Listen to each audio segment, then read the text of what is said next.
All right, well, good morning, everyone. My name is Senator Patrick Teston. I represent the 24th Senate District, and I'm honored to chair the Health Committee this session. And this is the 15th annual WHA legislative briefing. And I want to welcome my legislative colleagues, particularly co-chair or Health Committee Chair Joe Sanfilippo of the Assembly Health Committee, Ranking Member Representative Kolstee, and I believe Ranking Member Erpenbach will be joining us shortly, and then all of my legislative colleagues and members of the public to be here today. So, as I mentioned, this is the 15th annual legislative briefing from the Wisconsin Hospitals Association, and they do this every year to throw out ideas and concerns and areas that we can work in a bipartisan manner on to tackle our health care needs throughout the state of Wisconsin. I know in conversations that I have had with a number of my hospitals throughout the 24th Senate District, whether it's Aspirus in Wisconsin Rapids, the Mayo Clinic in Sparta, or St. Michael's in Stevens Point, that we have some growing challenges within our healthcare workforce as we take a look at the aging demographics in our state and the fact that our population that is 65 or older is going to increase by 73% over the next 20 years. That is going to put a huge demand and strain on our healthcare workforce throughout the entire state of Wisconsin, particularly in rural areas of the state, which we worked on a number of initiatives last legislative session to try and fill the gaps within our healthcare workforce shortage throughout the state of Wisconsin, and I look forward to working with my legislative colleagues and the WHA this legislative session to continue that work and move our state forward to ensure that no matter where you live in the state of Wisconsin, whether it's in places like Madison or Milwaukee or in places like Stevens Point or Hurley or anywhere throughout the state, that our citizens of the state will have access to the highest quality care in the country. And so I'm pleased to be here. This is a great turnout, and I want to turn things over to WHA's President, Eric Borden, to give us the legislative updates. So let's give him a warm welcome. All right, thank you.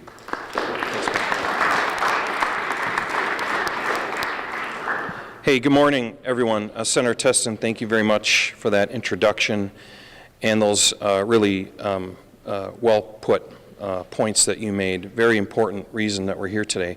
I want to thank you again for hosting this, and also congratulations on your new role as Health Committee Chair. I look forward to working with you and your colleagues. I also want to thank again the bipartisan group of legislators that are co-hosting this event today, Representative Sanfilippo, Representative Kolstee, and Senator Erpenbach. Great partners of ours, and very much appreciate the opportunity today. I'm going to just take a few minutes, a few introductory remarks before I turn it over to my colleague Ann Zink to talk a little bit about our partnership with the legislature. Senator Teston already referred to this. We really do believe there are so many challenges in healthcare, and of course healthcare is can be a very political issue, but we really strongly believe that there are so many areas in healthcare where we can and have worked in a very bipartisan fashion to make progress and solve problems and create solutions. So just a couple things. Obviously, we're an advocacy organization, and that means that we spend a lot of time focusing on how we can work within the legislative process and the regulatory process to find public policy solutions to many of the challenges that are facing healthcare today. And for us as an organization, we're of course the Wisconsin Hospital Association, but we're a much larger organization in terms of who our membership is and what we represent. And so we find ourselves increasingly engaging in a larger and larger breadth or plate of issues. And of course, first and foremost is access to care. And obviously a lot of things that we've been working on together to improve access to care in Wisconsin through the legislative process, of course, behavioral health, reimbursement and regulatory reform, and telemedicine. Huge issue, an emerging issue in Wisconsin that helps us expand access to care. Affordability. Of course, we always are focusing on reimbursement and the Medicaid program and how that affects affordability of health care. Transparency. Making sure that we are providing consumers of health care with very good information about price and quality. Wisconsin has been a pioneer, a leader in this area, and something that we take very seriously. And of course, working to stabilize our insurance markets. I was very, very proud that WHA was able to participate last session in the creation of the reinsurance program here in Wisconsin. Excellent example of bipartisan work to stabilize our insurance markets. Quality, critical issue. Wisconsin is really, truly fortunate to have some of the best quality of health care in the country. Don't just take my word for it. Many other studies and reports on an annual basis point this out. And that's something that we work very hard on, but that public policy truly does contribute to. So we look at things like enabling quality improvement programs, or our peer review laws, or creating pilot programs in the Medicaid to better coordinate care and produce better outcomes. It's just a couple examples of how we work with the legislature to improve quality. Population health, things like emergency preparedness, where WHA plays a major role working with the state to make sure that our hospitals and our healthcare system can respond to an emergency. Working with our members and the legislature on investments in social services and support of other population health-related initiatives, an area of growing attention, both inside this building and outside this building. How can we best partner to improve the social determinants of healthcare that affect the inputs into the healthcare system? And primary and post-acute care, sort of before someone enters the hospital and after they leave the hospital. Really, really important aspects of the healthcare delivery system, and both elements that public policy and regulation play a key role in affecting. And of course, last but not at all least, as you'll soon hear about, workforce. One of the top challenges facing healthcare today is our workforce. Every industry has workforce challenges, but healthcare in particular.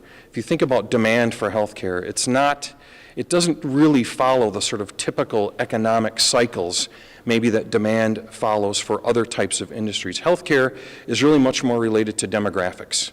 And you'll hear much more about that later when Ann talks, but it's our aging population that is really increasing demand for care, and thus increasing demand for more of our healthcare workforce and technology. So some of the things that we've done with you in partnership with this body include graduate medical education, advanced practice provider grants, and also scope of practice reforms. And I'll get ahead of myself. Here's a couple examples. You know, public policy really makes a difference, and the partnership that we have is critical. So for example, in the 2013-2015 state budget, after identifying a serious problem Wisconsin is facing with a shortage of primary care physicians, we worked with the governor and the legislature to create a matching grant program to create more graduate medical education programs or residency slots in Wisconsin. We know if you take a Wisconsin kid, they go to a Wisconsin medical school, and they attend a Wisconsin residency program, or GME, 86% chance they will stay here and practice in Wisconsin. That is critical. And so with your partnership, we've created a matching grant program that's now about $13 million in state funds, matched equally by our members. And by 2020, if you took a snapshot, we'll have 133 new residents in our GME programs, new and expanded GME programs, and in areas of great need. Family medicine, psychiatry, we're all aware of the challenges in behavioral health, and of course general surgery. We took that blueprint of the GME program, which has just been a great success, and I'm sure we'll revisit it to some degree in this next budget. We took that program, that blueprint, that matching grant approach, and replicated it in the Rural Wisconsin Initiative. Here, I think this is a first step, matching $1 million from state money, or $1 million in state money, to create education and training programs for advanced practice clinicians, physician assistants, advanced practice nurses, advanced practice nurse providers, those advanced practice clinicians that are playing such a larger and more important role in the delivery of health care in Wisconsin. And also created 4 new training programs for allied health professionals. So the rad techs, laboratory technicians, CNAs, who are in great demand, Just a really good example of, again, working with the legislature and public policy to affect what I will call the pipeline, the number of people trying to go into healthcare professions. We take kind of a two-pronged approach when it comes to the workforce. It's the number, but then it's also better utilizing or fully utilizing the workforce that we have in healthcare right now. Some people think of this as top of license practice for both advanced practice clinicians and physicians. So some of the things we've been doing here, of course, with the help of the legislature, Wisconsin joined 2 licensure compacts, the nurse licensure compact and the multi-state physician licensure compact. You might think we can just enter into those, but no, as some of you know and experience, you have to actually pass legislation authorizing Wisconsin to enter into these licensure compacts.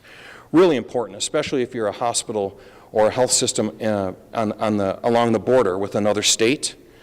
With the nurse licensure compact and the physician licensure compact, we were one of the first states to participate in this new program. We have 400 physicians who are licensed to practice in Wisconsin due to that compact. Think of things like telemedicine and how important it is to expand access to underserved parts of the state by using telemedicine. Well, we need licensed physicians who can do that, especially if they're helping from other states.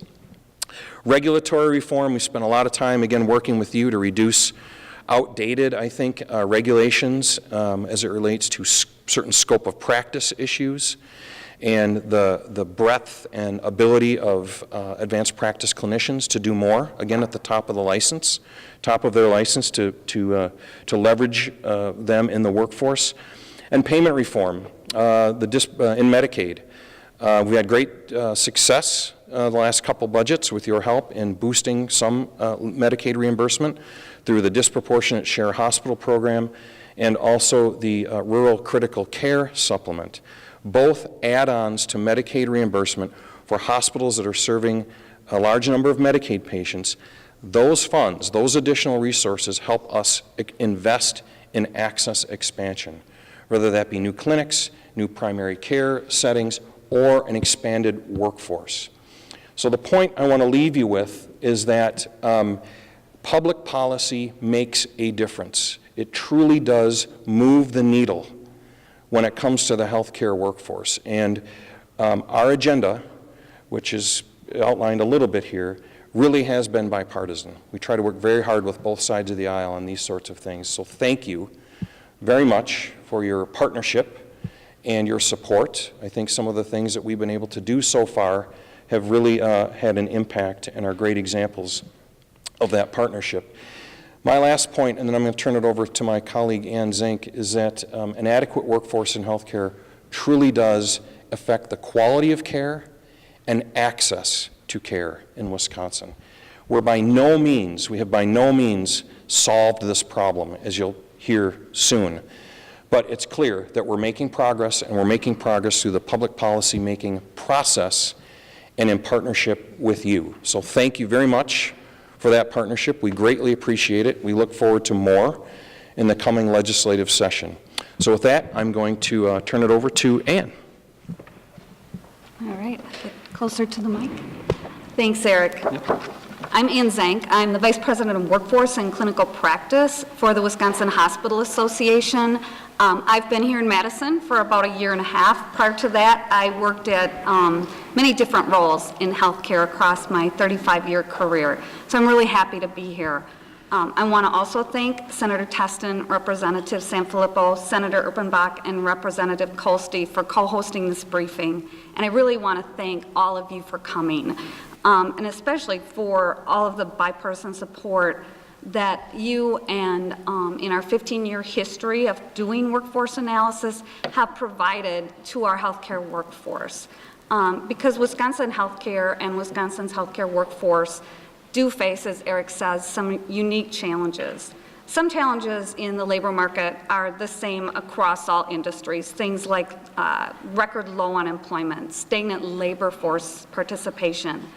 But as Eric said, in Wisconsin and in healthcare overall, demographics really do drive demand. And we know that as Wisconsin's population is aging rapidly, so is our healthcare workforce. we're going to need 30% more healthcare workers by 2030 to care for that aging population, just when our healthcare workforce is shrinking. So we're already experiencing physician shortages, increased competition for entry-level workers. If you add in increasing complexity and intensity and regulatory burdens, all of which are exacerbated by lagging reimbursement, we really do have the perfect workforce storm and an urgency for solutions. So the solutions I'm going to talk about today fall into three categories. We need to invest in targeted workforce growth, recruitment, and retention.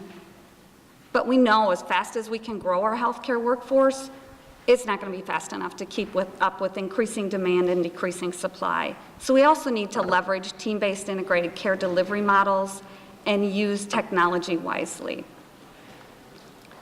So the recommendations we come up with are based on a lot of history and data and the industry expertise that WHA has at our fingertips through our members. This is our 15th annual workforce report. Wisconsin hospitals have been submitting data to the Wisconsin Hospital Association Information Center for nearly 2 decades. And the breadth and wealth of that data and the industry expertise allows us not only to paint the picture of the current state and look at the past, but we can actually make workforce projections. And those projections really help drive our agenda for what we want to advocate for and changes we can make to build a stronger healthcare workforce. The recommendations are for many audiences, but some important audiences that we make recommendations for include policymakers, because healthcare is an important public infrastructure, just like roads and schools, and we have to have an adequate workforce to take care of our state's healthcare. Employers also play an important role in working with educators, policymakers, and their own employees to tailor the workforce we need for the healthcare that we provide. And then finally, we want to make sure that educators at a technical 2-year, 4-year, and graduate degree level are providing the right types of programs, targeted programs for the care and the workforce that we need, not just now, but in the future. So before I move into 2018's report, I want to take a look back. Eric's covered some of this, but I want to take a look back at our accomplishments just in the last few years through the lens of the 2017 Healthcare Workforce Report. The first recommendation last year's report made was that Wisconsin must attract and retain healthcare workers in a competitive environment, competitive workforce environment.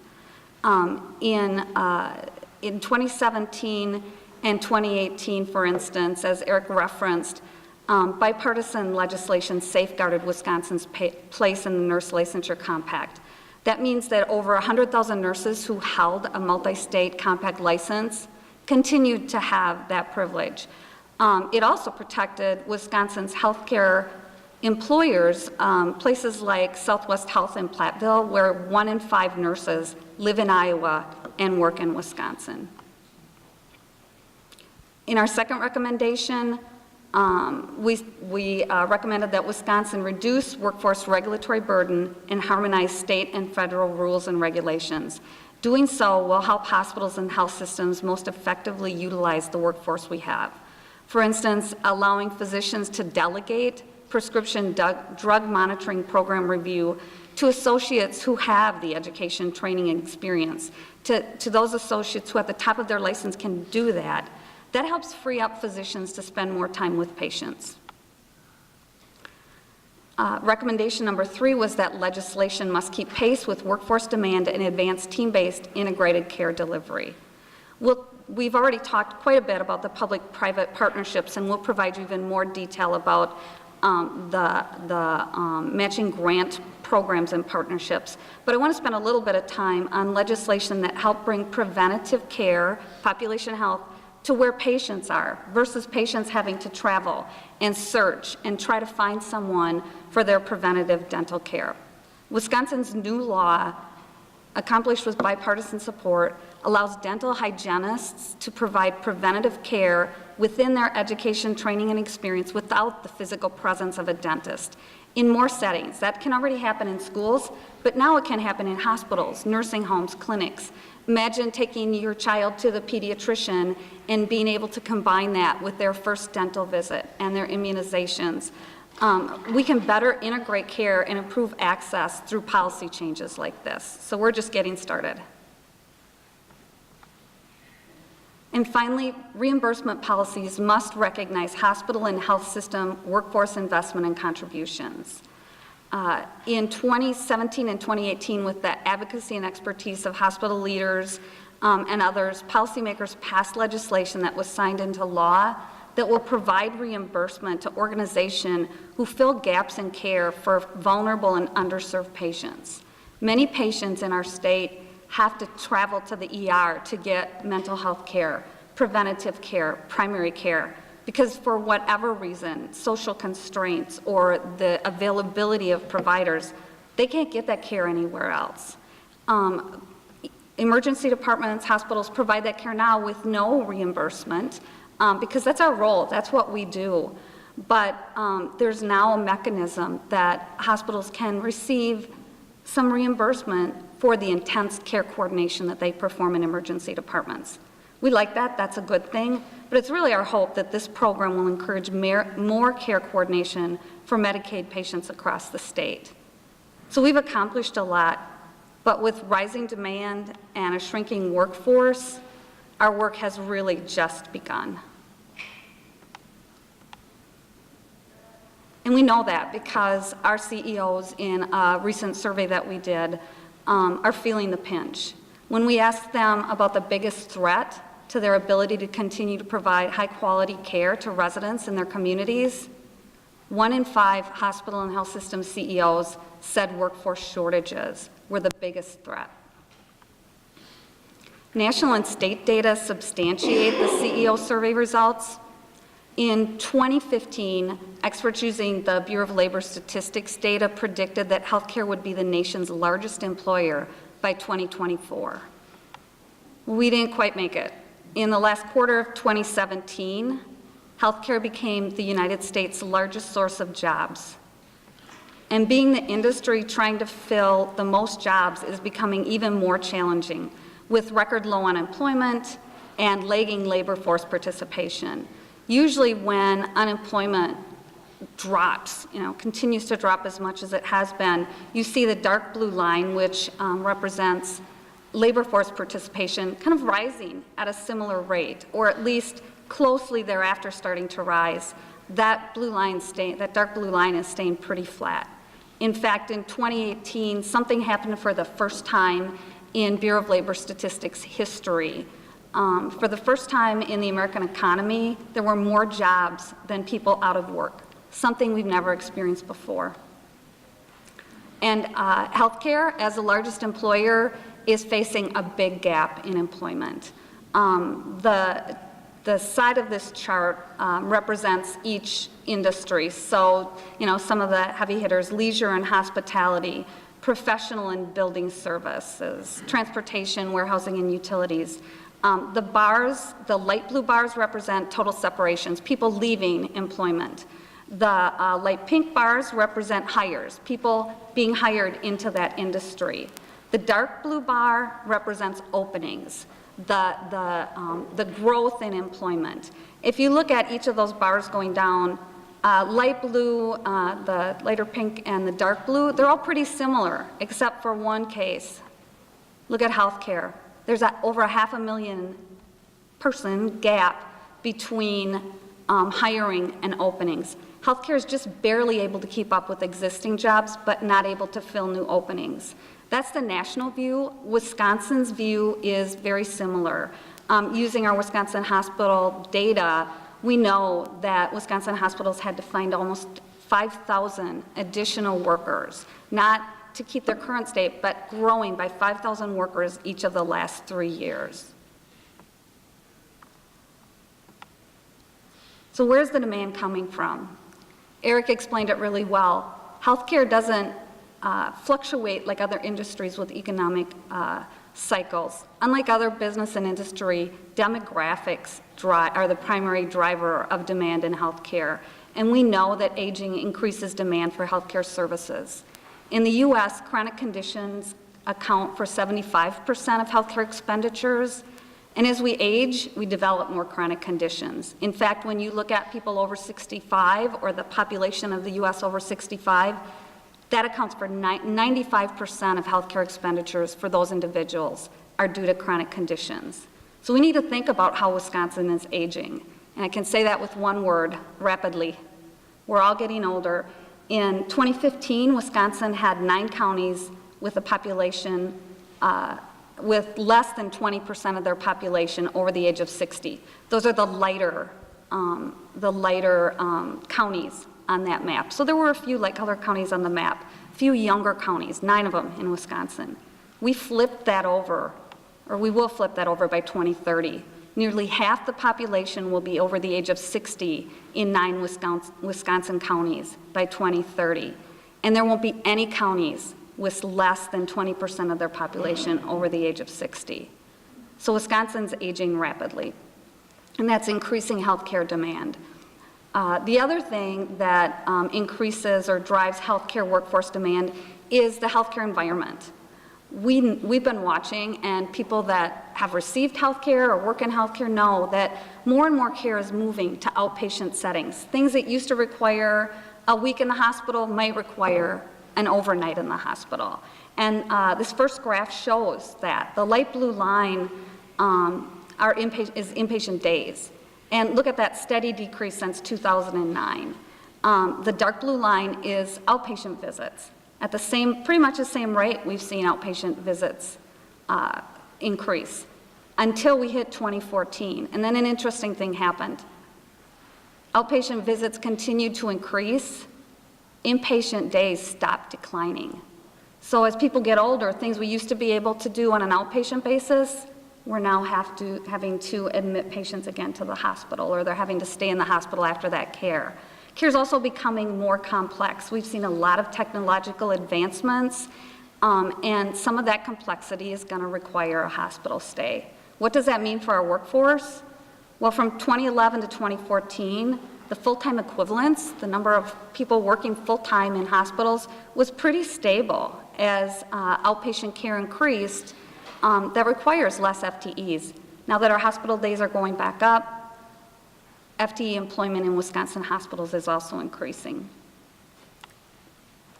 That means that patients and providers are having to navigate an increasingly complex and intense world. They're having to find their way from outpatient visit to outpatient visit to outpatient visit, but they're also having some very intense care in hospitals. So that creates a worrisome equation. We've got increasing labor costs driven by demand, complexity, continuous turnover as we compete for those entry-level employees is driving increasing wages and regulatory, and add to all of that the regulatory burden that we're experiencing. Add in lagging reimbursement, and we really do have to do some important work to make sure that we solve this worrisome equation. And our healthcare CEOs provide us with valuable insight into where we should be looking and how to solve this worrisome equation. We need to work on entry-level employees, advanced practice clinicians, and specialty and experienced RNs. So people at the start, the entry level of the career pathway, and people at the advanced practice level. Our CEOs told us that entry-level employees like certified nursing assistant, certified medical assistant, environmental services, food services, they told us that those employees were not only the hardest to find, but the hardest to keep. They told us that their greatest challenge for recruitment, the hardest associates to find, were those experienced RNs and the advanced practice clinicians. When we look at the aging of our workforce, when we look at the vacancy rates, that also shows us that we need to pay attention to entry-level and advanced practice. With CNAs topping the list of our top 5 vacancy rates for the last 4 years, joined by advanced practice clinicians like certified registered nurse anesthetist, like advanced practice nurses and physician assistants. Rounding out the top 5 are surge techs, also a little farther up on the career ladder, but on the entry-level end. When we look at aging data, that also validates what our CEOs are feeling and what we're seeing in the field in terms of where the biggest shortages are, or when you think about retirements, where those shortages are upcoming. So, the CNAs have been the youngest group in our workforce tracking for the last 2 years. And that really is indicative of the constant churn, the constant turnover that goes on in the CNA workforce. We don't get to keep them very long. Hopefully that's good news. It's a double-edged sword because they leave quickly, but very often they leave for a healthcare career in other areas to climb that healthcare career pathway. So we're seeing constant churn and high vacancy rates, but we're also getting the benefit of CNAs who go on to become surge techs or nurses or advanced practice clinicians. Among the oldest groups in our workforce tracking are licensed practical nurses, lab techs, CRNAs again, and advanced practice nurses. The nursing career pathway is really important to Wisconsin's healthcare workforce. Not only do RNs make up 52% of Wisconsin's hospital and health system workforce, the hope of a nursing career also attracts badly needed entry-level employees and creates a pathway to advanced practice. And we also really need advanced practice clinicians. Wisconsin schools are doing a really good job of growing our nursing workforce. There are 3,000 more nurses in Wisconsin in 2018 than there were in 2016. And we want to we can't just stay status quo, we have to keep growing that nursing workforce. And so as a nurse, I just love saying nurses are aging well. And by that I mean when we look at the age components of nursing or the age ranges of nurses, if you just cut it down the middle, about half the nurses in the workforce are less than 45 and about half are older than 45. That's really good news. That means we've got a workforce full of new people entering and vibrant ideas and growing workforce, but we're also keeping nurses in the workforce and they're providing that experience that we need to help those new entrants into the nursing career pathway. And we really need to keep nurses in the nursing profession. 4 in 10 RNs intend to leave direct care in less than 10 years. So that's where those new nurses come in to fill those bedside roles that are going to be so key. We also need advanced practice clinicians. I would actually say this was one of the biggest findings in this year's report. How fast, in fact, I had to go back and check and double check our data and our sources because employment of APCs has grown faster than any other segment of the healthcare workforce since WHA began tracking this segment of our workforce in 2009. Advanced practice nurses employment has increased by 150% in less than a decade. Physician assistants by 143% in less than a decade. And CRNAs, just 55%, which doesn't sound like very much until you look at the rest of the growth, the workforce growth.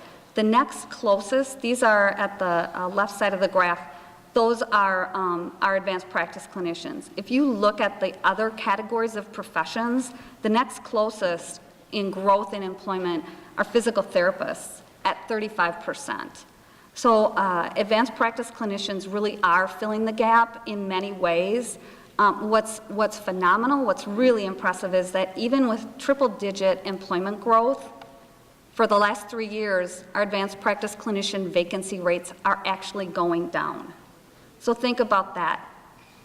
Increasing employment by 155%, but producing enough advanced practice clinicians to actually make vacancy rates go down. In 2009, we quoted Dr. Richard Cooper in the first workforce report that included APCs. And I think that quote holds just as true today as it did then. It is hard not to be impressed by the vigor and creativity of both the NP and PA professions in responding to the need for practitioners with advanced skills. Each has raised the standard of training and lifted the bar for credentialing.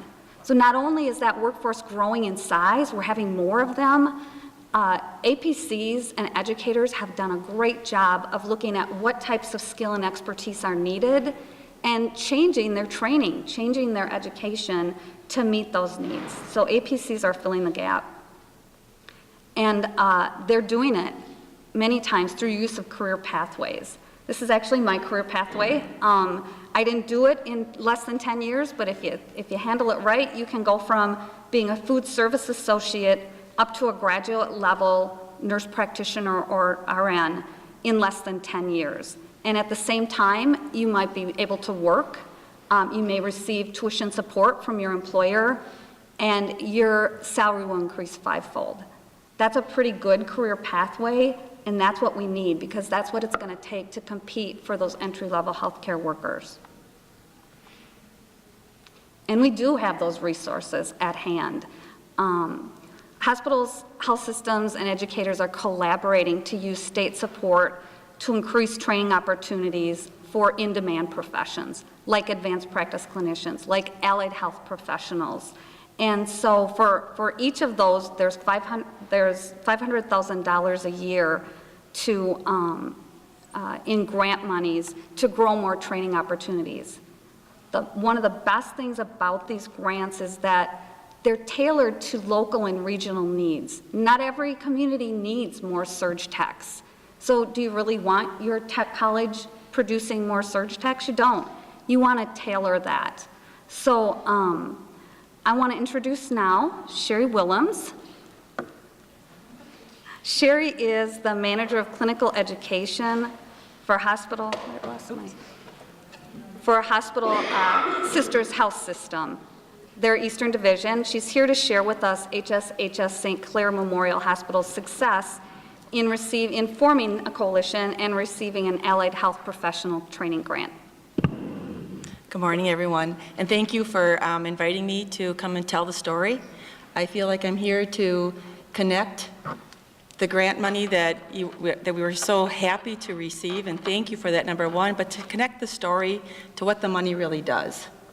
And that's what I just want to say thank you, because we were able to do some additional training in our rural health hospital up at St. Clair's in O'Connell Falls, focusing on some of the allied health professions that we find as our biggest need. And unless you're a participant of healthcare and you have to go into a healthcare system to actually receive it, it's hard to understand the meaning behind how important these dollars are to us.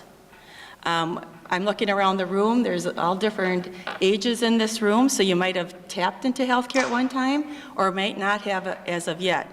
But as the dollars become available to us in our rural communities, then we can really assure that we're going to have that adequate and very high quality health care that we all expect and deserve, no matter where you're receiving your health care.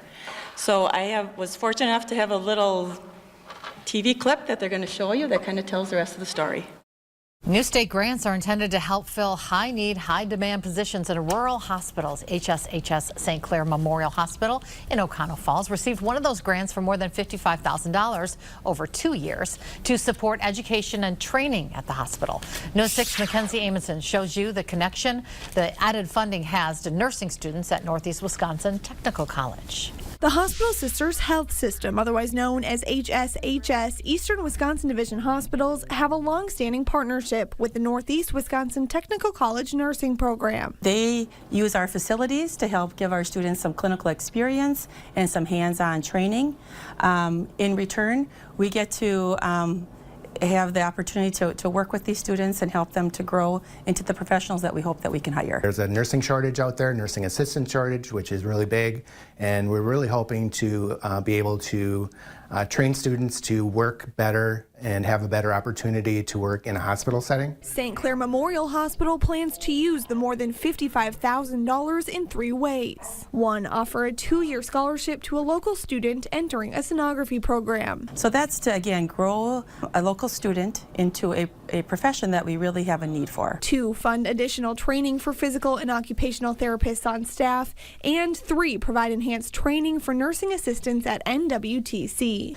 We realized that there was a gap in what we need in the hospital setting versus what they're being trained for in the college setting. Getting extra training here to go into acute care setting will really enhance their ability to get a job. Exposing students to the job opportunities available in rural areas. This is to bring the care closer to home, keep patients closer to home, keep our students that may go somewhere else to attend school closer to us so that we can employ them in the future. Mackenzie Amundsen, Action 2 News. It's great to see the Rural Wisconsin Initiative, APC, and Allied Health Profession grants come to fruition. I see Linda McCartz in the audience.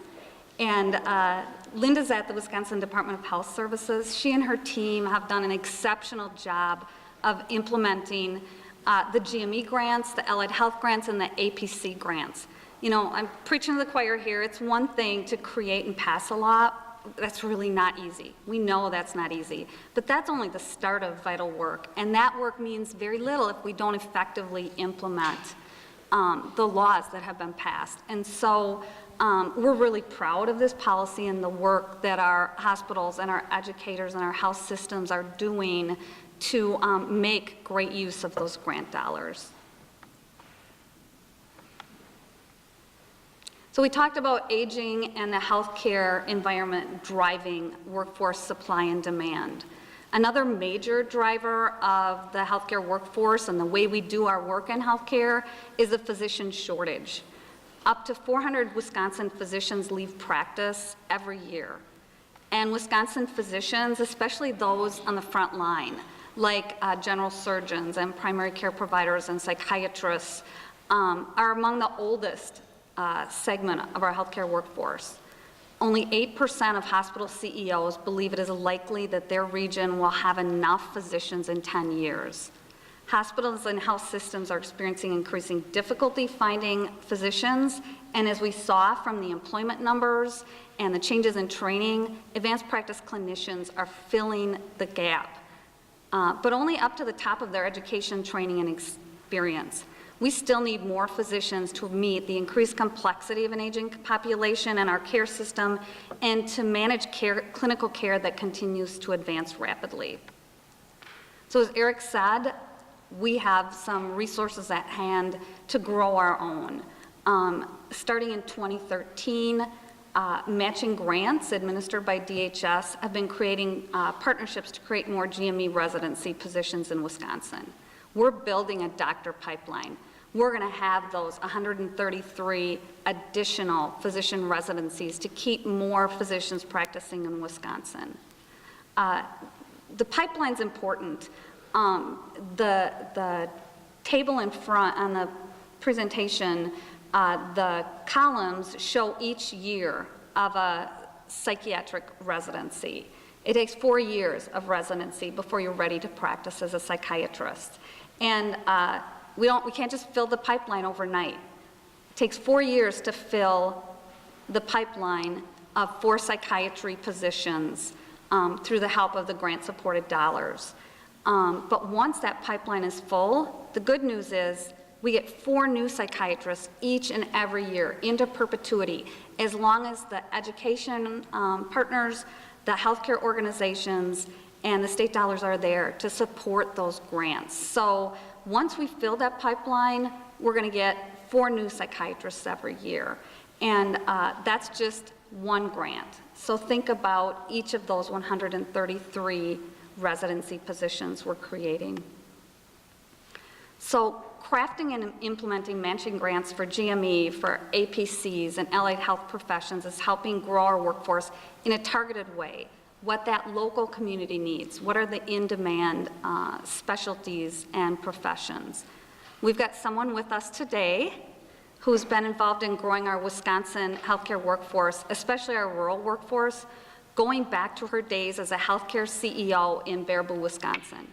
Sandy Anderson is the president of 4 hospitals in Ascension, Wisconsin's north of the north.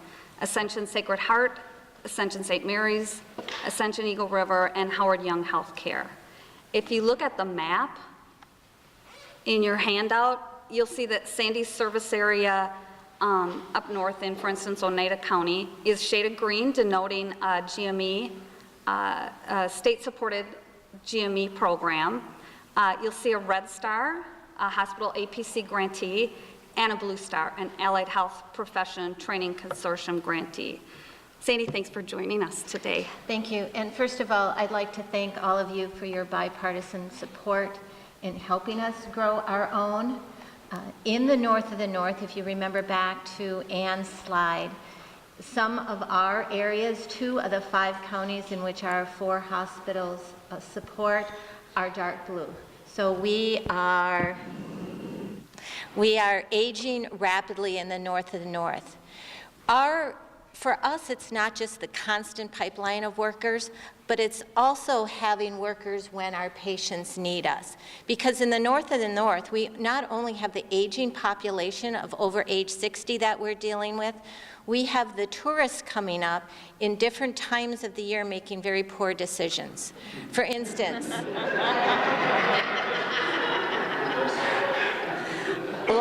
last weekend, we had 5 snowmobile accidents in one weekend, in one 2-day weekend. So as Ann said, you did see us up there. We received back in 2017 the Wisconsin Rural Residency Physician Assistance Program grant to begin to establish 2 programs out of that.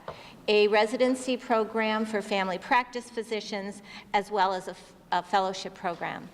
The rural residency training track will be what we call a 1-2 program.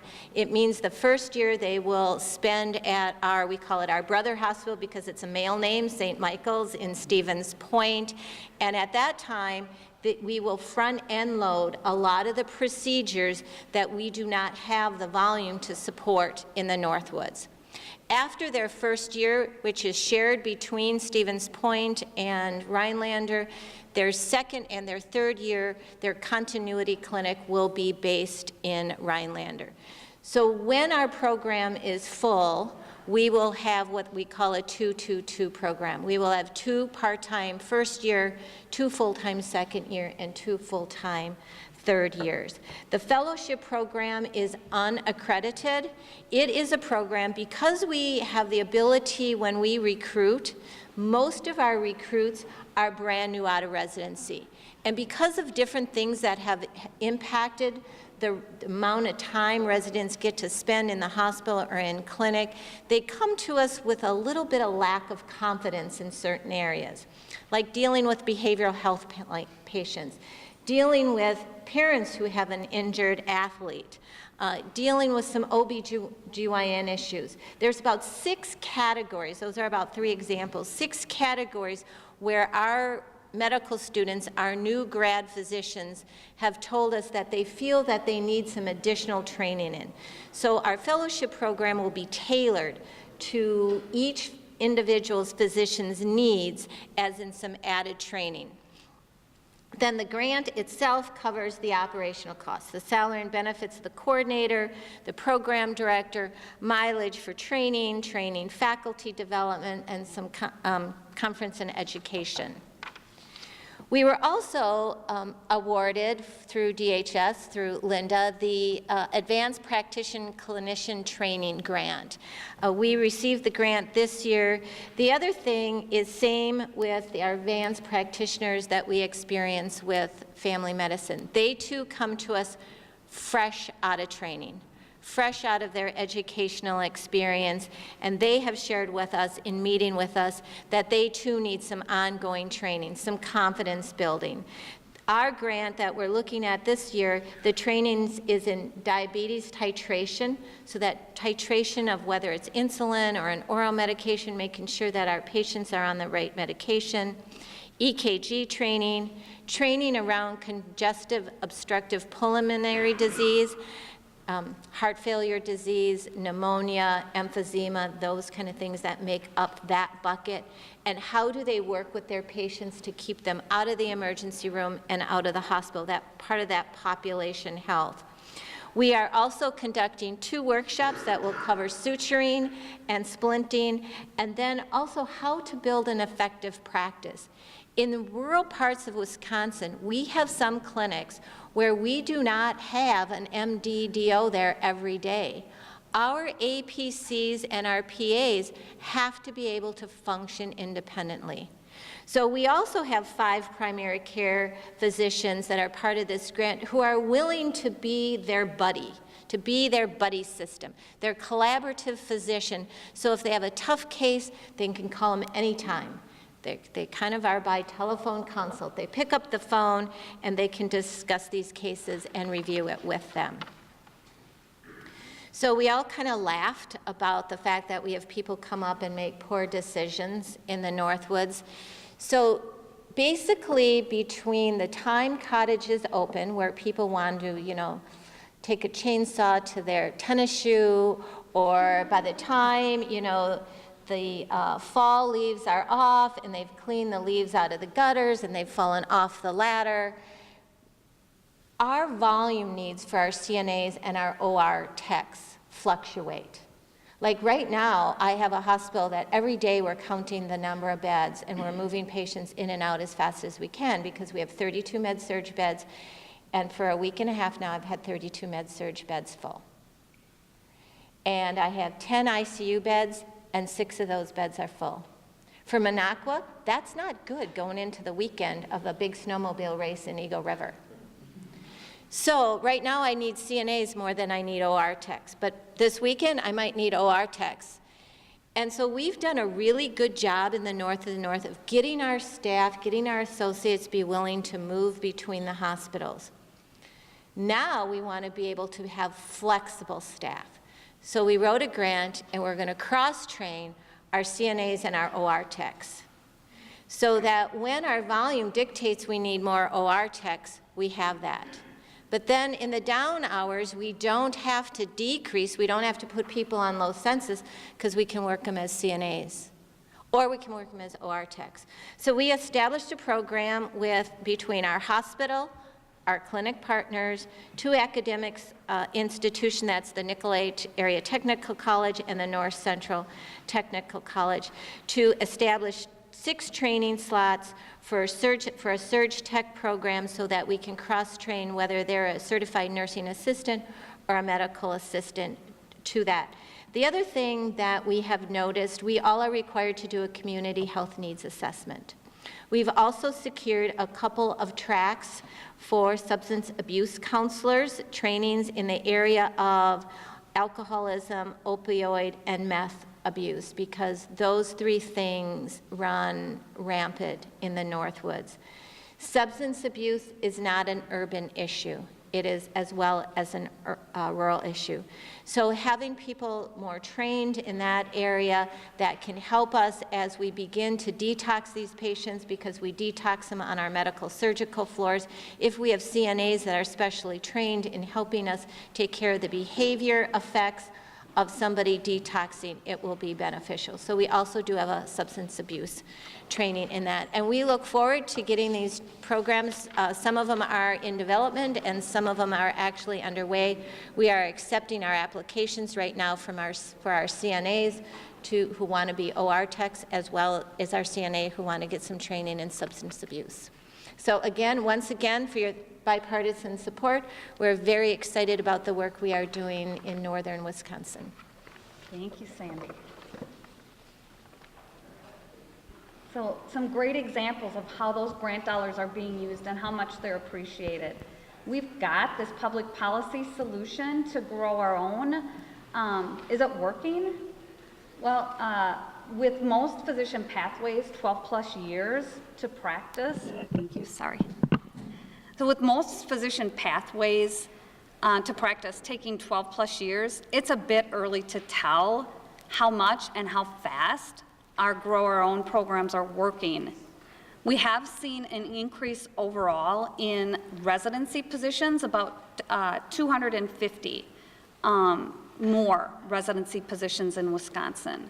We've also seen a bit of an increase in total physicians. That's a light blue bar. Where we haven't seen an increase in the last decade is in primary care physicians. But again, maybe too early to tell. Where we have made progress is right where we're aiming. Our state ranking for residency positions per med school enrollees has improved from 25th, right in the middle of the pack, to the top 20, 18th. So our policy solution is having the intended effect. So we're growing our workforce, but we also need to retain the workforce we have.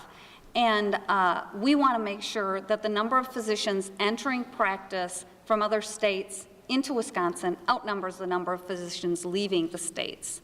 And we follow that in our WHA physician reports, in WCMU, who reports on a lot of physician workforce issues. WCMU is the Wisconsin Collaborative for Medical Education and Workforce. They also follow that. And it wasn't the case that we were in a state of in-migration for physicians until this last report. We appear to have reversed the trend. In past reports, we had more physicians leaving Wisconsin to practice in other states than we had entering. We now have more physicians entering than are leaving. And that's really due to the high-quality health care that we have in Wisconsin. And we know that good health care policy creates good health care. And so we're very appreciative of being able to turn that trend. But no matter how fast we grow our own, no matter how many we can retain, it's not going to be fast enough. So we also have to make sure that we have a team-based care, that people are working to the top of their education, training, and experience, and that technology is working for us versus us working for technology. So when we think about teams and top of license, we think about things like physicians being able to delegate to other associates within the limits of their education, training, and experience. We think about treatment algorithms that will help the medical assistant work with you to schedule your mammogram when it's due without your physician needing to spend time on that. But we also need to do some other things to make providers more available to patients. We know that primary care physicians spend more than half their workday, nearly 6 hours, interacting with the EHR, the electronic health records, during and after clinic hours. There's some workarounds we can do for that.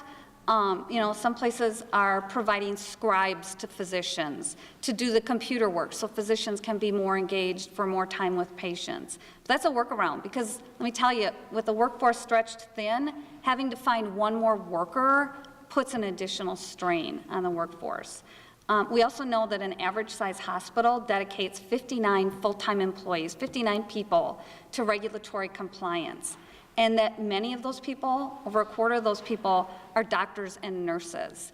And so we need to reduce regulatory requirements so that those associates can be working at the bedside also. We need to do that in using technology creatively. We know technology has advanced a lot. We also know that telemedicine works. Technology can help us provide access to patients. Sandy's program in Eagle River is an advanced practice clinician hospital programs, one of the first in the nation. And they use telemedicine to provide access for those patients in the north of the north. That works. Specialist consultations. Some of you might have even done e-visits on your smartphone. But right now, our rules and regulations and our reimbursement are designed for technology that was created 10 years ago and that has really advanced. Right now, there has to be a bricks and mortar site. The patient has to come to a building, a healthcare facility for care. They have to have a healthcare worker with them to help them with the technology. In many cases, that's not necessary. We could increase access and reduce the workforce burden if we modernized those regulations. Because we know that there's specialties like psychiatry where telemedicine would really help. I like maps, as you can tell from my presentation, but I like these maps side by side. The green map is where we have state-supported GME, either new or expanded education programs. The blue map is psychiatry coverage in Wisconsin. And the darker the color on the blue map, the fewer psychiatrists. So it's a pretty dark map. In fact, the blue areas are counties, many of which are contiguous, that have no psychiatrists. So think of the broad areas of our state with no psychiatry coverage. The dark gray, less than one, so maybe one psychiatrist covering multiple counties. The white counties have it the best. Those are counties that have more than 2 psychiatrists, but probably also quite a bit of population. So we know that with psychiatry pathway taking 12 plus years and 15% of Wisconsin psychiatrists age 65 and older, even though if you compare the maps, we've got our GME programs in the right places, in the in-demand places, we're not going to be able to grow enough psychiatrists before psychiatrists retire. And so telemedicine really can support that access. So when we think about our workforce data and trending and the voices of our healthcare experts, we know we have to continue on the path of targeted workforce recruitment and retention. We need to leverage integrated team-based care delivery models, and we need to use technology wisely. And we know also that we can all work together to take these recommendations to action. So we need to continue to tailor GME and Rural Wisconsin Initiative grants to address areas of greatest need. We also need to address the significant underpayment Wisconsin hospitals receive from the Medicaid program. We need to take action to address outdated references that specify physician for care that advanced practice clinicians are well prepared and licensed to provide. And we need to make it clear that APCs, just like physicians, can delegate to other healthcare professionals. We need to modernize reimbursement to recognize what modern technology can do to support access. And we absolutely need to avoid creating, and we need to get rid of unnecessary regulatory requirements so that rather than growing a workforce to deal with that technology or requirements, we eliminate the root cause and make the best use of our healthcare workforce. So I want to thank again Senator Testin, Representative Sanfilippo, Senator Erpenbach, and Representative Kolste for co-hosting this briefing. We really have made great progress together, but there's more work to be done. You can contact me or anyone on the WHA government relations team to take action on these solutions and sustain one of Wisconsin's greatest resources, which is our high-quality, high-value health care. So I want to thank you all for being here today.